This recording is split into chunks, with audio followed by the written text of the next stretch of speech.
আজ তাহলে আলোচনা করব বহুরূপী। এটা হচ্ছে সুবোধ ঘোষের লেখা।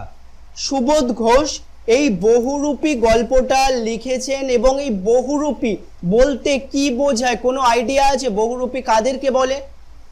এই বহুরূপী হচ্ছে আজকের দিনে বা আজকের এই মডার্ন সমাজে না বহুরূপীদের খুব একটা দেখা যায় না।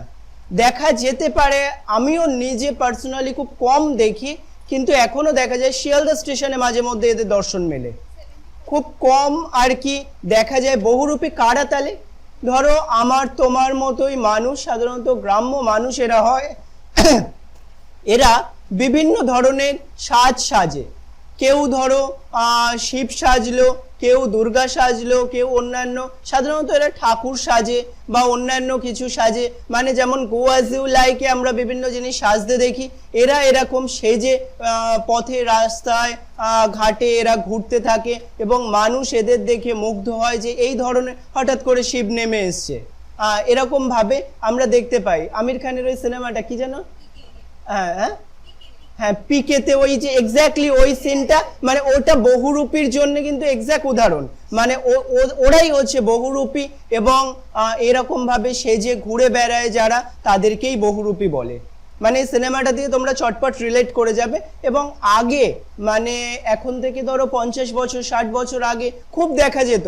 এটা একটা শিল্প, মানে এটা গ্রাম বাংলার একটা শিল্প এবং এই শিল্পটা এই বহুরূপী যারা, তারা বংশ পরম্পরায় তারাই বাঁচিয়ে রাখে।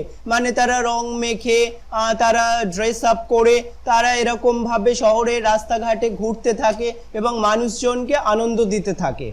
ঠিক আছে, এদের এটা একটা প্রফেশন এবং তা দ্বারা দিনের শেষে যা টাকা পয়সা এদের রোজগার হয়, সেই টাকা পয়সা নিয়ে এরা এদের সংসার প্রতিপালন করে। সেটা যে কোনো প্রফেশনের মতো এটাও একটা কিন্তু পেশা। ক্লিয়ার? এই বহুরূপী এদেরকে নিয়েই মেনলি লেখা হয়েছে সুবোধ ঘোষের এই বহুরূপী গল্পটা। এই গল্পে আমরা দেখতে পাবো মুখ্য চরিত্র, ওর নাম হচ্ছে হরিদা। এই হরিদা গ্রামে একটা চায়ের দোকান আছে তার, এবং অবসর সময় বা তার বাই প্যাশন, মানে তার এটা ভালো লাগার জিনিস, সে বহুরূপী সাজে। এবং আমরা দেখতে পাবো যে কোনো জাস্ট আমরা লোভের বশে না কোনো প্রফেশনকে আমরা মহান প্রফেশন বা পেশা বলতে পারবো না। এখানে আমরা দেখতে পাবো হরিদার সত্যনিষ্ঠা বা অনেস্টি, তার সততা, যখন সে যে ক্যারেক্টারেই থাকবে সেই ক্যারেক্টারের প্রতি সততা। যদি সে ভগবান শিব সাজে, লোকে তাকে শিবই ভাববে এবং সে তখন আশীর্বাদ করতে পারে এইভাবে। বা অন্যান্য চরিত্র, একটা থেকে আরেকটা চরিত্র, খুব মজাদার একটা গল্প, সেই চরিত্র আমরা এখানে দেখতে পাবো। এবং এই চরিত্রের মধ্যে কিভাবে অঙ্গাঙ্গিভাবে জড়িত হয়ে যাওয়া যেতে পারে, মানে একেবারে একভাবে সেই চরিত্রের সঙ্গে এক এবং অভিন্ন হওয়া যেতে পারে, সেটা দেখব আমাদের এই মূল চরিত্র হরিদাকে দিয়ে। ঠিক আছে, গল্পটা পড়তে থাকি এবং ছোট ছোট করে পড়তে থাকো, খুব মন দিয়ে দেখতে থাকো এবং শেষ পর্যন্ত ভালোভাবে দেখতে থাকো। হরিদার কাছে আমরাই গল্প করে বললাম, শুনেছেন হরিদা কি কাণ্ড হয়েছে। মানে এখানে হরিদা যে একটু সিনিয়র একজন লোক এবং আমরা বলতে লেখক এবং তার কিছু বন্ধু, সুতরাং হরিদার কাছে আমরাই গল্প করে বললাম, শুনেছেন হরিদা কি কাণ্ড হয়েছে।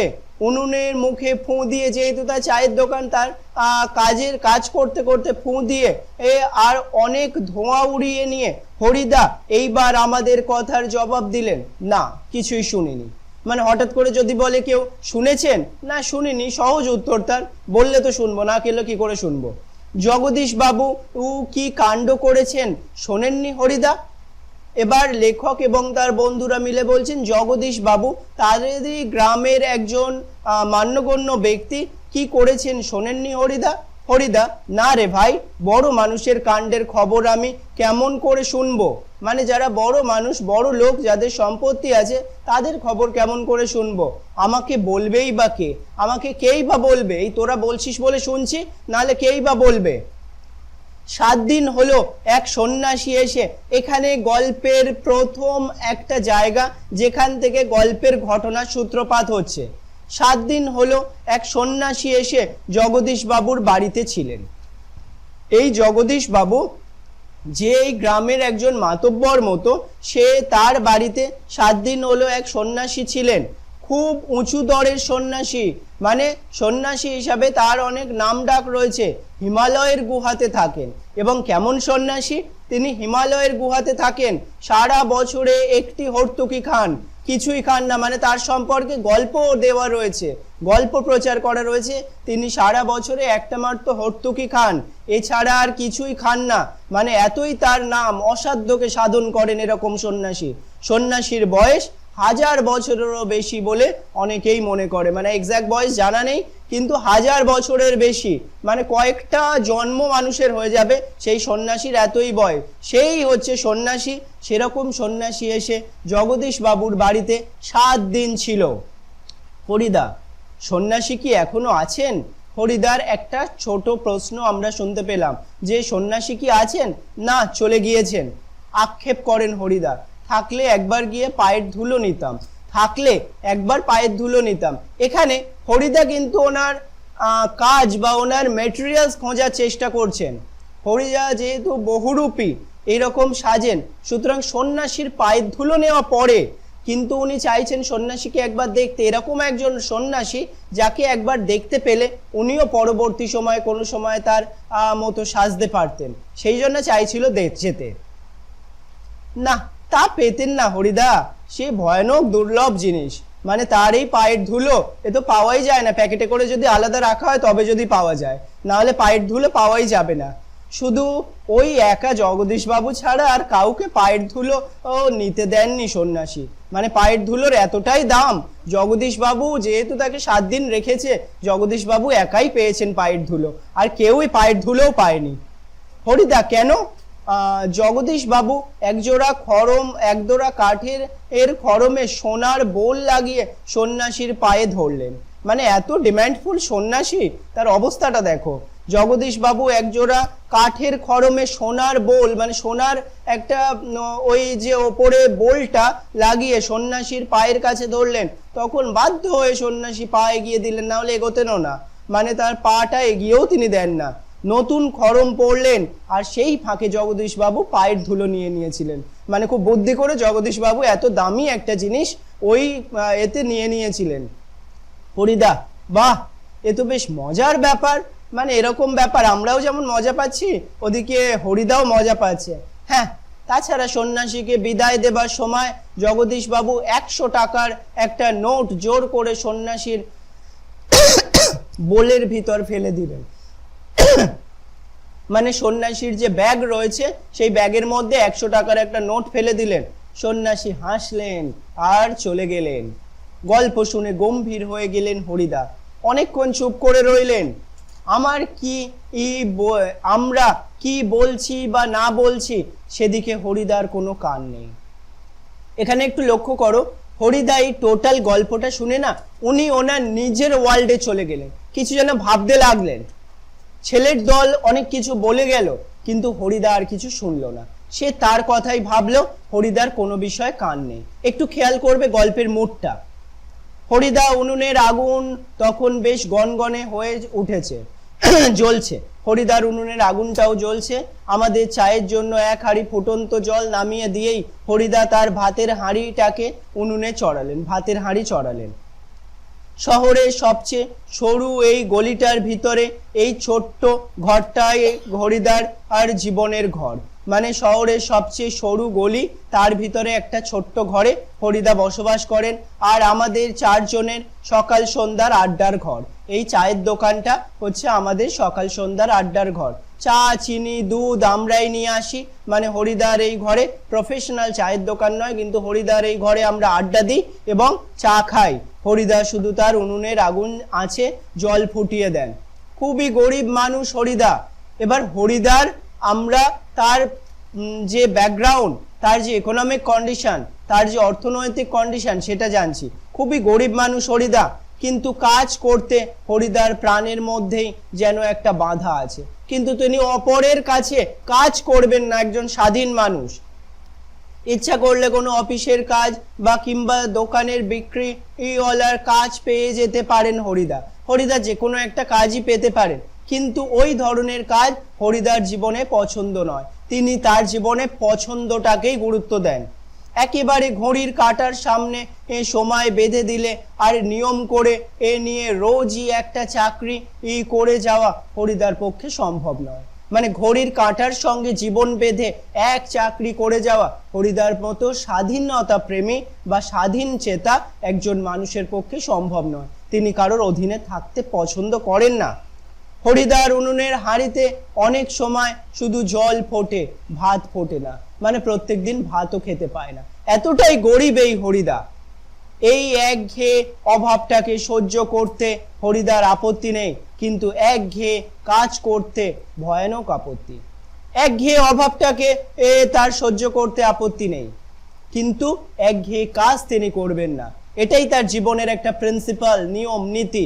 তিনি এইভাবে অন্যের আন্ডারে কাজ করবেন না। হরিদার জীবনে সত্যিই একটা নাটকীয় বৈচিত্র্য আছে।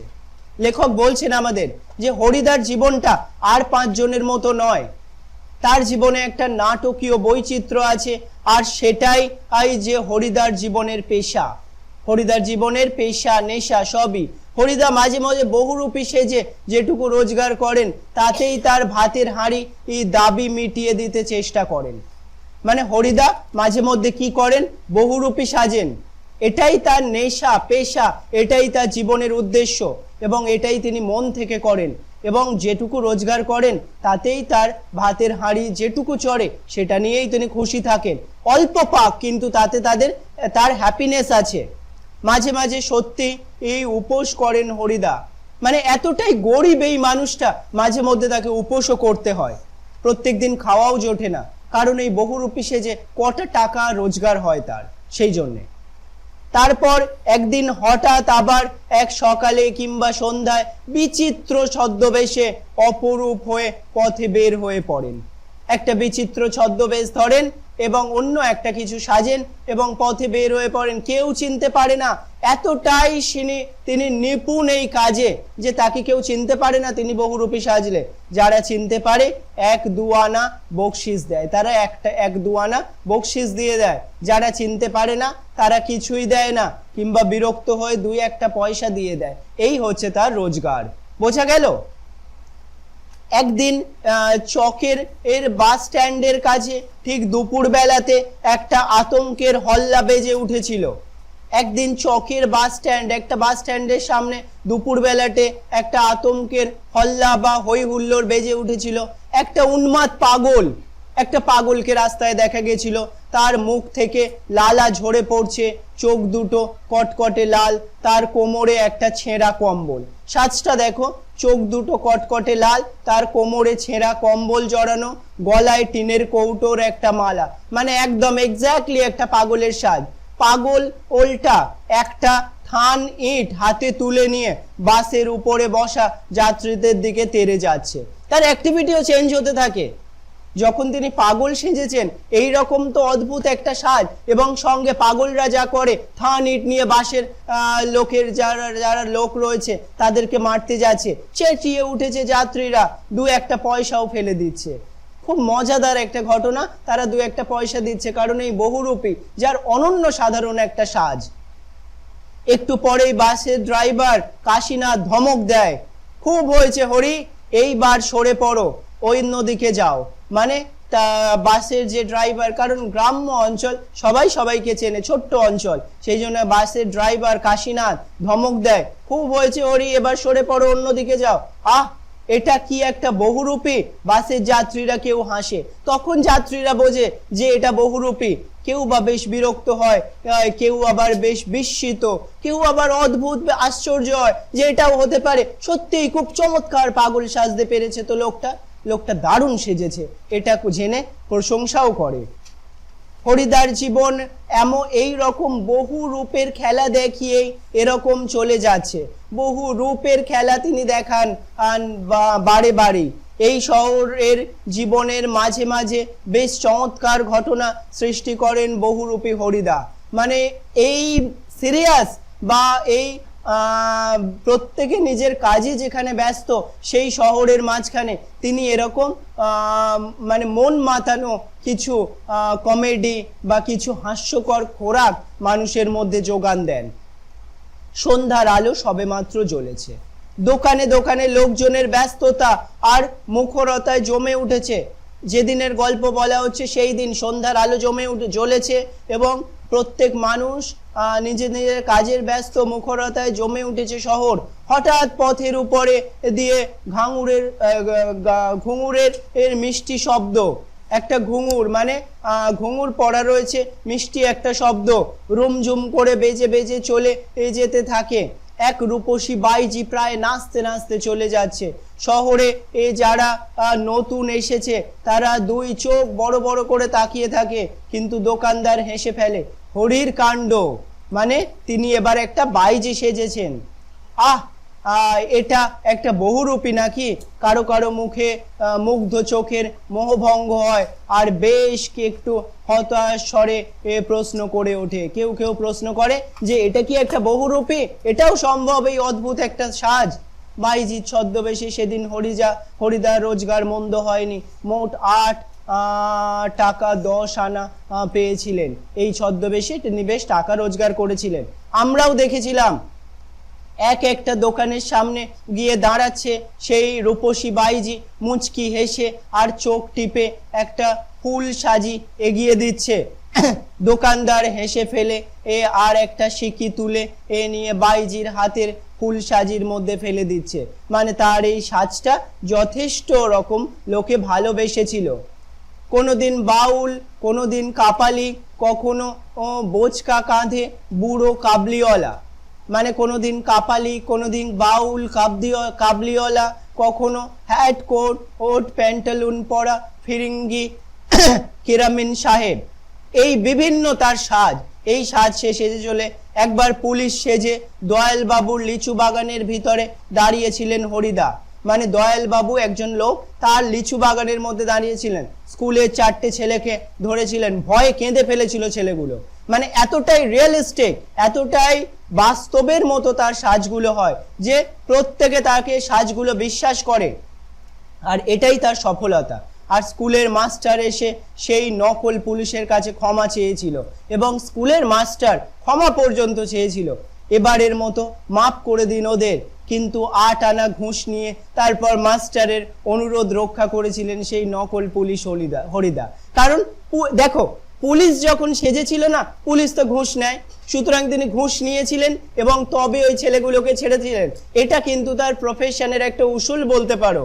যে সাজে রয়েছেন সেই সাজের মতোই তিনি বিহেভ করেন। ঠিক আছে, এটা আমরা লাস্টেও দেখতে পাবো এবং তার প্রতি শ্রদ্ধা আরো বাড়বে। পরপর অবশ্য স্কুলের মাস্টার মশাই পরদিন অবশ্য স্কুলের মাস্টার মশাই জানতে বাকি থাকেননি কাকে তিনি 8 আনা ঘুষ দিয়েছেন। কিন্তু মাস্টার মশাই একটুও রাগ করেননি, বরং একটু তারিফই করলেন। বাহ, সত্যি চমৎকার পুলিশ সেজেছিল হরি। মানে প্রত্যেকে তার প্রশংসা করতে বাধ্য হয়। আজ এখন কিন্তু আমরা ঠিক বুঝতে পারছি না, এই যে প্রথম গল্প তাকে বলা হলো যে এরকম একজন সাধু এসেছিল, এই কথা শুনে হরিদা যখন অন্য একটা ওয়ার্ল্ডে গিয়ে কিছু একটা ভাবছিল, তখনই লেখক আমাদের তার এই পুরাতন কাহিনীগুলো বলে নিল। ঠিক আছে, এবার কিন্তু হরিদা কি ভাবছে এটা এখনো বোঝা যাচ্ছে না। হরিদা এত গম্ভীর হয়ে কি ভাবছেন? সন্ন্যাসীর গল্পটা শুনে কি হরিদার মাথার মধ্যে নতুন কোনো মতলব ছটপট করছে? আমরা ভাবছি আর কি সেরকমই। কিন্তু আমাদের সন্দেহ মিথ্যে নয়। হরিদা বললেন, আজ তোমাদের একটা জবর খেলা দেখাবো। আজকে একটা নতুন সাজ আর কি হবে, যে একটা খেলা দেখাবো। আমাদের দেখিয়ে আপনার লাভ কি হরিদা? মানে আমরা তো গরিব মানুষ, আমাদের দেখিয়ে লাভ কি? আমাদের কাছ থেকে একটা সিগারেটের চেয়ে বেশি কিছু তো পাবেন না। মানে লেখক খুব সহজ সরল এবং অনেস্ট একটা কথা বললো যে আমাদের দেখিয়ে আপনার লাভ নেই। হরিদা, না, ঠিক তোমাদের দেখাবো না, আমি বলছি তোমরা সেখানে থেকো, তাহলে দেখতে পাবে। বিষয়টা দেখো, তোমরা সেখানে থেকো তাহলে দেখতে পাবে। হরিদার একটা মতলব তৈরি হচ্ছে। কোথায়? হরিদা আজ সন্ধ্যায় জগদীশ বাবুর বাড়িতে। সুতরাং যে সন্ন্যাসী চলে গেছে সেই সন্ন্যাসীর গল্প শুনেছে হরিদা, এবং সন্ধ্যায় জগদীশ বাবুর বাড়িতে নতুন একটা বহুরূপী সাজ যেতে চলেছে, এরকম একটা আভাস ইঙ্গিত দিলেন এই হরিদা। হঠাৎ জগদীশ বাবুর বাড়িতে খেলা দেখাবার জন্য আপনার এত উৎসাহ জেগে উঠলো কেন? হঠাৎ এত উৎসাহী হলেন কেন? হরিদা হাসেন।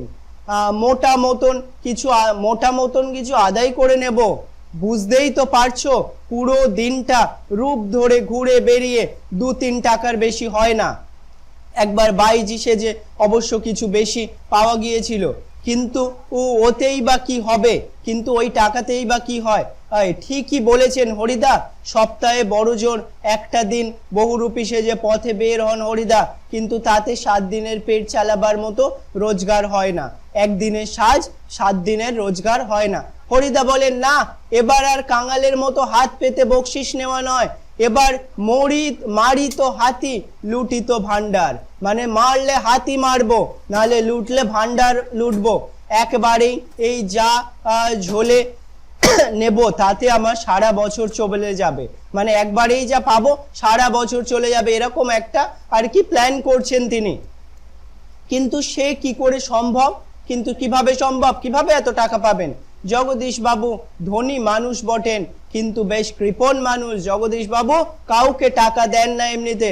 হরিদা একটা যোগ্যী সন্ন্যাসী কিংবা বৈরাগী সাজতে দেখে কত আর খুশি হবেন জগদীশ বাবু। ব্যাপারটা দেখো, হরিদাকে যদি জগদীশ বাবু দেখেন, কারণ হরিদাকে তো সবাই চেনে, বিশেষ করে এই জায়গার মধ্যে সবাই তো চেনে, জগদীশ বাবু চিনতে পারবে না, লেখকের এটা ধারণা। সুতরাং সেই রকম সেজে কি সব বলে যাচ্ছে, 1 বছরের টাকা একসাথে নিয়ে নেবে, এই 2-4 আনা নয়, অনেক টাকা কিভাবে রোজগার করবে? সেই জন্য বলছে, যদি দেখেন জগদীশ বাবু যে হরিদা এরকম, এটুকু বোঝা যাচ্ছে যে হরিদা সন্ন্যাসী কিংবা বৈরাগী সাজবেন, কিন্তু সেই সাজেই বা কতটাই খুশি হবেন, কত আর বকশিস দেবেন? আর খুশি হলেই এই বা কত আনা বকশিস দেবেন? 5 আনার বেশি নয় তো, 5 আনা দিতে পারেন খুব বেশি হলে, তার বেশি তো নয়। হরিদা বলেন, তোমরা যদি দেখতে চাও তবে আজ ঠিক সন্ধ্যাতে জগদীশ বাবুর বাড়িতে থেকো। এখানেই আসছে গল্পের টুইস্ট। আমরা বললাম থাকবো, আমাদের এর পোস্টার এর চাঁদা নেবার জন্য ঠিক আজ সন্ধ্যাতেই জগদীশ বাবুর কাছে যাব। আমরা আর কি স্পোর্টসের চাঁদা নেওয়ার জন্য জগদীশ বাবুর বাড়িতে যাব, আমরা থাকবো। আপনি কিভাবে আসবেন সেটা দেখার জন্য অবশ্যই যাব। সুতরাং নতুন একটা গল্পের টুইস্ট 2 নম্বরেতে দেখো। বড় চমৎকার আজকে এই সন্ধ্যার চেহারা। দেখো, বড় চমৎকার আজকে এই সন্ধ্যার চেহারা। আমাদের শহরের গায়ে কতদিন তো চাঁদের আলো পড়েছে, কিন্তু কোনোদিন তো আজকের মতো এমন স্নিগ্ধ শান্ত উজ্জ্বলতা কখনো চারিদিকে এমন সুন্দর হয়ে ফুটে ওঠেনি। সন্ধ্যাবেলা চাঁদের আলোটাও খুব সুন্দর করে দেখা যাচ্ছে, ফুরফুর করে বাতাস বইছে। জগদীশ বাবুর বাড়ির বাগানের সব গাছের পাতাও শিরশির এর শব্দে করে কি যেন বলতে চাইছে, মানে প্রকৃতি যেন নতুন ভাবে সেজে উঠেছে। দেখে মনে হচ্ছে জগদীশ বাবুর বাড়ির বারান্দাতে মস্ত একটা আলো জ্বলছে। যেহেতু বড় লোক মানুষ, তার বাড়িতে তখনকার দিনেও একটা আলো জ্বলছে। সেই আলোর কাছে একটা চেয়ারে বসে আছেন জগদীশ বাবু। সেই আলোটার কাছে, অন্ধকার নয়, মনে রেখো, অন্ধকারে কোনো সাজ নয়, আলোর মধ্যে বসে আছেন জগদীশ বাবু। সাদা মাথা, সাদা দাড়ি, সৌম্য শান্ত জ্ঞানী মানুষ জগদীশ বাবু। জগদীশ বাবু কিন্তু অজ্ঞানী নয়, বোকা নন, জ্ঞানী মানুষ জগদীশ বাবু। আমাদের স্পোর্টসের চাঁদার আর খাতাটিকে জগদীশ বাবুর হাতে তুলে দিয়ে দাঁড়িয়ে আছি, মানে লেখক এবং তার বন্ধুরা এই 4 জন জগদীশ বাবুর কাছে চাঁদা আনতে গেছেন। চমকে উঠলেন জগদীশ বাবু, বারান্দার সিঁড়ির দিকে তাকিয়ে। এখানে কিন্তু গল্পের সব থেকে ইম্পর্টেন্ট জায়গাটা আসছে। বারান্দার সিঁড়ির দিকে তাকিয়ে জগদীশ বাবুর 2 বিস্মিত চোখ অপলক হয়ে গেল। মানে এই যে সময় স্পোর্টসের চাঁদা কাটছিল সেই সময় আর কি জগদীশ বাবু বারান্দার দিকে তাকিয়ে অপলক হয়ে গেল। আমরাও চমকে উঠেছি বই কি, আশ্চর্য হয়েছি, একটু ভয়ও পেয়েছি, কারণ সত্যিই যে বিশ্বাস করতে পারছি না। সিঁড়ির কাছে এসে দাঁড়িয়েছে, মানে সিঁড়ির কাছে যে এসে দাঁড়িয়েছে তাকে বিশ্বাস করতে পারছি না। সে কি সত্যি হরিদা? ওই চেহারা কি সত্যিই কোনো বহুরূপীর হতে পারে? মানে ওরা তো জানতো এই ছেলের দল যে হরিদা আসবে, কিন্তু যে এসেছে তাকে দেখে বিশ্বাস করা যাচ্ছে না এটা কি হরিদা। জটা জুতোধারী কোনো সন্ন্যাসী নয়, হাতে কুমণ্ডলও নেই, চিমটে নেই, মৃগ চর্মের আসনও সঙ্গে নেই, গৈরিক সাজও নেই, সন্ন্যাসীর মতো কিছুই নেই।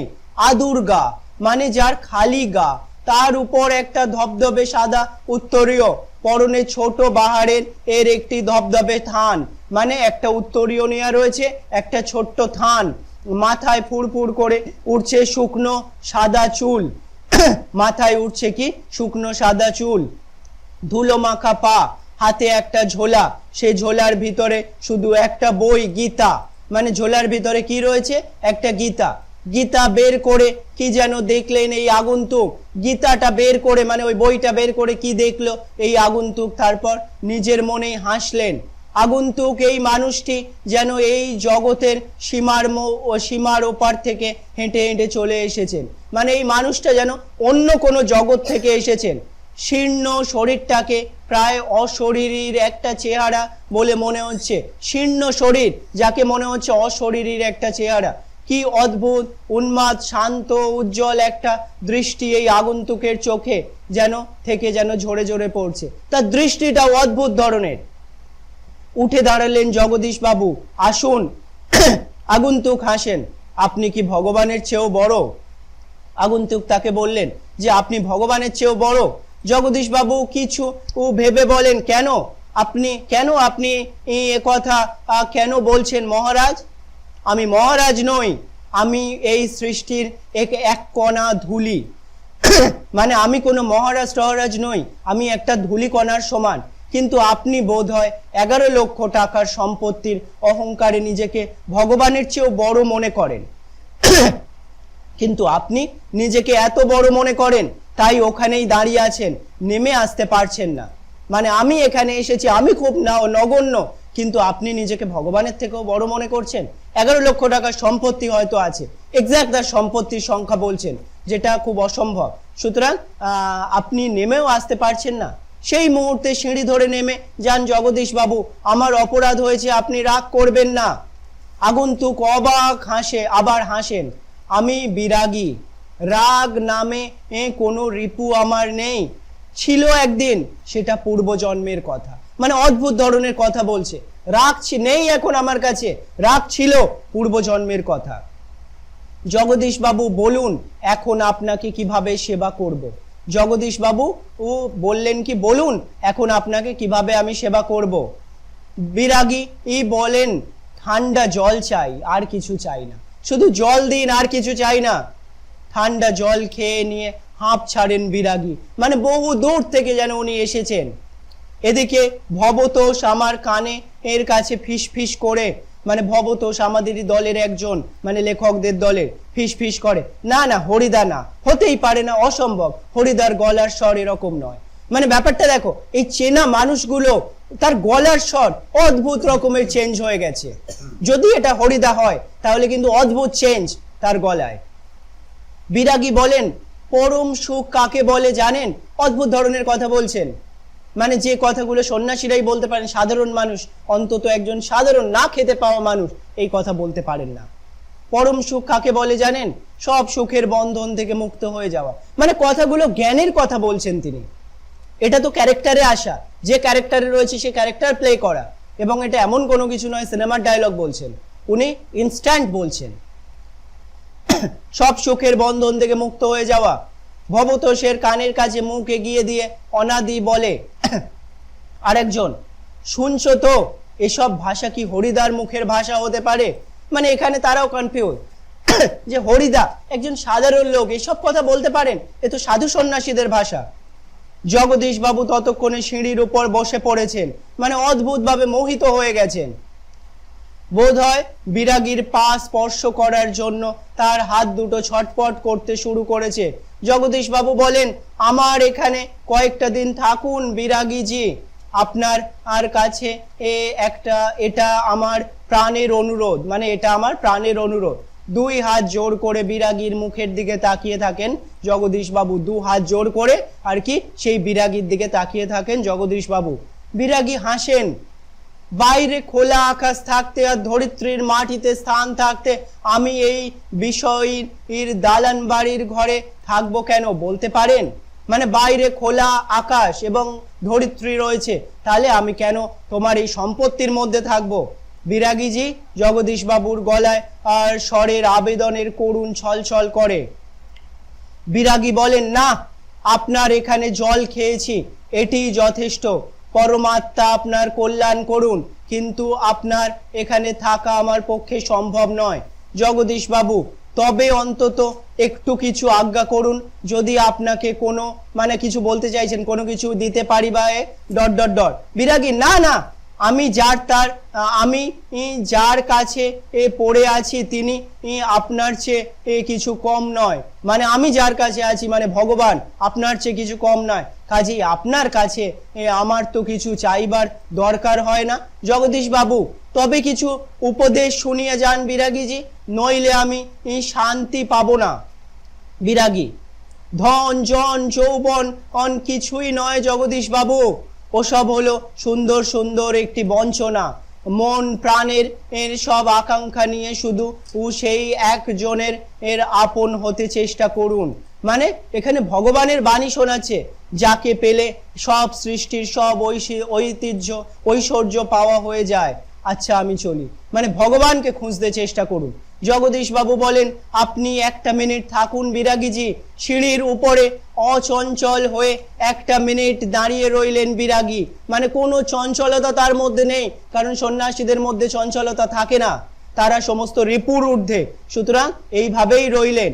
আজকের চাঁদের আলোর চেয়ে স্নিগ্ধ হয়ে এক জ্যোৎস্না যেন বিরাগীর চোখ থেকে ঝরে পড়ছে।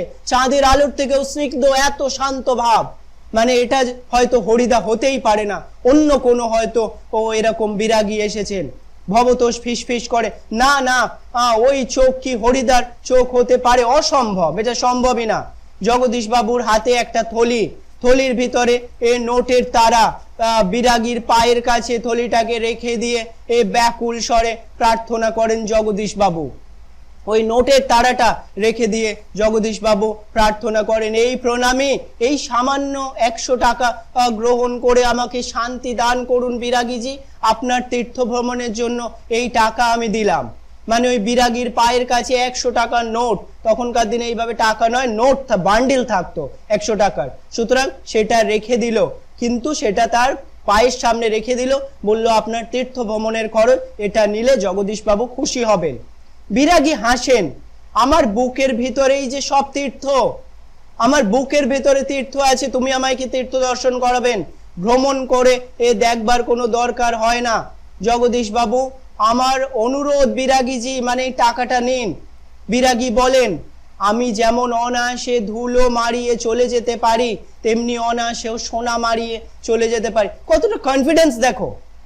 মানে এই যে বিরাগী, যে ঈশ্বরের সেবক, অন্যকে বলছেন, মানে জগদীশ বাবুকে বলছেন, তুমি ঈশ্বরকে পেতে চেষ্টা করো, সমস্ত মায়া মমতা লোভ ছেড়ে দাও। সুতরাং নিজেও ওই লোভের বশবর্তী নয়, সমস্ত কিছু ছেড়ে দিল, টাকা সোনা সবকিছু মারিয়ে যেতে পারে। আগের যে সন্ন্যাসীর কথা আমরা শুনেছি, সে কিন্তু 100 টাকাও নিয়েছিল, সোনার খড়মে পাও রেখেছিল। সুতরাং সে ভণ্ড হতে পারে, কিন্তু এই বিরাগী যাকে আমরা দেখছি, সে সমস্ত কিছু তুচ্ছ করে দিতে পারে। সুতরাং এই বিরাগী কি হতে পারে হরিদা? সেটাই কোয়েশ্চেন। বলতে বলতে সিঁড়ি থেকে নেমে গেলেন বিরাগী। 100 টাকার থলিটা সিঁড়ির উপরেই পড়ে রইল। সেদিনকে ভুলেও একবার তাকালেন না বিরাগী। এই বিরাগীর লাস্ট যে অ্যাক্টিভিটিটা দেখা গেল, যে ওই টাকার দিকে একবারও তাকালেন না, কারণ কোনো মায়া মমতা মোহ এই মানে মর্টাল যে সমস্ত বা বস্তুগত এই পৃথিবীর দিকে এই বিরাগীর নেই। এই হচ্ছে গিয়ে বিরাগীর যে মানুষটা জগদীশ বাবুতে এসেছিল তার কথা। 3 নম্বরে আমরা জানছি অন্য কিছু। দেখো নতুন কিছু। কি করছেন হরিদা? কি হলো? কই? পরের দিন সকালবেলা ওরা সবাই আবার এসছে, এরা 4 জন। কি করছেন হরিদা? কই? আজ যে বলেছিলেন জবর খেলা দেখাবেন, সে কথা কি ভুলেই গেলেন? মানে এসে বলছেন জবর খেলা দেখাবেন, অনেক কিছু তো বললেন, আমরাও চাঁদা কাটতে গেলাম স্পোর্টসের, কিন্তু আপনাকে তো দেখতে পেলাম না। আজকের সন্ধ্যাটা ঘরে বসেই কাটিয়ে দিলেন কেন? আচ্ছা একদম রাত্রিবেলায় ঘরে বসেই কেন সন্ধ্যাটা কাটিয়ে দিলেন? বলতে বলতে আমরা সবাই হরিদার ঘরের ভিতরে ঢুকলাম। মানে এই 4 জন এইগুলো বলতে বলতে ওই সমস্ত দৃশ্য এরাও 4 জন তো দাঁড়িয়ে দেখেছে। দেখে হরিদার ঘরের ভিতরে এরা ঢুকলো, কারণ এরা জানে হরিদা তো গেল না, এক বিরাগী এসছিল, কিন্তু হরিদা আর কোনো কিছু খেলা দেখালো না বা সেজে গেল না। হরিদার উনুনের আগুন তখন বেশ গনগনে হয়ে জ্বলছে। উনুনের উপর হাঁড়িতে চাল ফুটছে আর একটা বিড়ি ধরিয়ে নিয়ে হরিদা চুপ করে বসে আছেন। আমাদের দেখতে পেয়ে লজ্জিত ভাবে হাসলেন। মানে তিনি লজ্জা পেলেন, হয়তো তার কথা রাখতে পারেনি সে, হয়তো সে যেতে পারেনি সেই জন্য। কি আশ্চর্য, চমকে উঠে ভবতোষ। মানে কি আশ্চর্য, ভবতোষ চমকে ওঠে। হরিদা, আপনি তাহলে সত্যি বের হয়েছিলেন? আপনি তাহলে বেরিয়েছিলেন? আপনি বিরাগী? হরিদা হাসেন, হ্যাঁ রে ভাই। মানে এই হরিদাই ওই বিরাগী সেজেছিল। এরা বুঝতে পারে কিছু হয়তো দেখে। দেখো তারপর আরো ইন্টারেস্টিং ব্যাপার, এই তো সেই সাদা উত্তরীয়টা পড়ে রয়েছে, যে উত্তরীয়টা পড়ে আর কি গেছিল তার সেই সাজের জিনিস সেটা পড়ে রয়েছে মাদুরের উপর, আর সেই ঝোলাটা, সেই গীতা, এরা তো সব দেখেছে, সেগুলো সব পড়ে রয়েছে। অনাদি বলে, এটা কি কাণ্ড করলেন হরিদা? জগদীশ বাবু অত টাকা সাধলেন, অথচ আপনি একেবারে খাঁটি সন্ন্যাসীর মতো সব তুচ্ছ করে সরে পড়লেন। এটাই তো তার নিষ্ঠা, বুঝতে চেষ্টা করো। অত টাকা, তার খাওয়ার টাকাও নেই, রান্নাও হয় না, উপোস করে কাটায়। সুতরাং অত টাকা নিয়ে সাধলেন, একটা টাকাও নিল না। যদি নিয়ে নিত কোনো প্রবলেম নেই, কারণ তার রোজগারের টাকা সেটা হতো, কিন্তু সব তুচ্ছ করে সরে পড়লেন। হরিদা, কি করব বল, ইচ্ছাই হলো না। শত হোক ভবতোষ। তো ভবতোষ কি, মানে কি বলছেন এসব? ইচ্ছা হলো না টাকা নেওয়ার? হরিদা, শত হোক একজন বিরাগী সন্ন্যাসী হয়ে টাকা ফাঁকা কি করে স্পর্শ করি বল? মানে তিনি যে ক্যারেক্টারে রয়েছেন সেই ক্যারেক্টারে উনি একেবারে মিলে গেছেন। সুতরাং সেই ক্যারেক্টারের যা চাহিদা রয়েছে সেটা ওনারও চাহিদা। আমরা দেখেছিলাম পুলিশ হয়ে উনি ঘুষ নিয়েছিলেন, কারণ পুলিশের চাহিদা সেটা ছিল। বিরাগী হয়ে তিনি তুচ্ছ করে সমস্ত কিছুকে টাকা মারিয়ে দিয়ে চলে, সত্যিকারের যে সন্ন্যাসী সে কিন্তু টাকা পয়সা সমস্ত কিছু নিয়ে চলে গেলেন। কিন্তু একজন নকল সন্ন্যাসী শুধু তার ক্যারেক্টারে থাকার জন্য তিনি কোনো কিছু স্পর্শ করলেন না। এটাই তার নিষ্ঠা, এটাই তিনি একজন ক্রিয়েটর, তিনি একজন স্রষ্টা। এখানে তাতে যে আমার আর ঢং নষ্ট হয়ে যায়, তাতে যে এই ক্যারেক্টারের মূল আবেদন নষ্ট হয়ে যেত। কি অদ্ভুত কথা বলছেন হরিদা। হরিদার কথার সঙ্গে তর্ক চলে না, এই কথার সঙ্গে সত্যিই তর্ক চলে না। আর বুঝতে অসুবিধে নেই, হরিদার জীবনের ভাতের হাঁড়ির মাঝে মাঝে শুধু জল ফুটিয়ে সারা হবে, এবং এটাও আমরা শিওর যে মাঝে মধ্যে শুধু জল ফুটবে, হরিদা খেতে পাবে না। অদৃষ্ট কখনো হরিদা আর এই ভুল ক্ষমা করবেন না। মানে হরিদার মতো এরকম সৎ নিষ্ঠাবান মানুষ, তারা হয়তো খেতে পাবেন না বারবার, কিন্তু ক্ষমা করবেন না। অনাদি বলে, কিন্তু আপনি কি জগদীশ বাবুর কাছে গিয়ে আর কখনো সত্যি কথা বলবেন? চেঁচিয়ে হেসে ওঠেন হরিদা, যাবই তো, না গিয়ে উপায় কি, গিয়ে অন্তত বকশিসটা দাবি করতে হবে। কি সহজ কথা, বকশিস হয়তো 5 আনা, সুতরাং বকশিসটা দাবি করতে হবে, তখন গিয়ে বলবে, তখন গিয়ে তার ভুল ভাঙবে। কিন্তু 100 টাকা অগ্রাহ্য করলো অক্লেশে। বকশিস, চেঁচিয়ে ওঠে ভবতোষ, আর সেটা তো বড় জোর 8 আনা কিংবা 10 আনা, 8 বা 10 আনা। হরিদার আর বিড়ি মুখে দিয়ে লজ্জিত ভাবে হাসেন। কি আর করা যাবে বল, খাঁটি মানুষ নয় তো এই বহুরূপীর জীবন এর বেশি কি আশা করতে পারে? খাঁটি মানুষ নয়, ওরকম বিরাগী তো নয়, সুতরাং বহুরূপীর জীবনে আর কি বা দাবি করা যেতে পারে? তিনি এতটাই সৎ একজন মানুষ। এখানে এই টেক্সটটা শেষ। সুতরাং এই টেক্সটে আমরা দেখতে পেলাম এই হরিদার সত্যিকারের মনোমুগ্ধকর একটা ক্যারেক্টার, এবং তার যে প্রফেশন, তার যে কাজ, সেটার প্রতি তার যে নিষ্ঠা, সেটাকে আমরা দেখলাম সুবোধ ঘোষের এই গল্পে। সুতরাং এই গল্পটা খুব সুন্দর। পরবর্তী সময় আমরা কোয়েশ্চেন আনসারও পড়বো এর।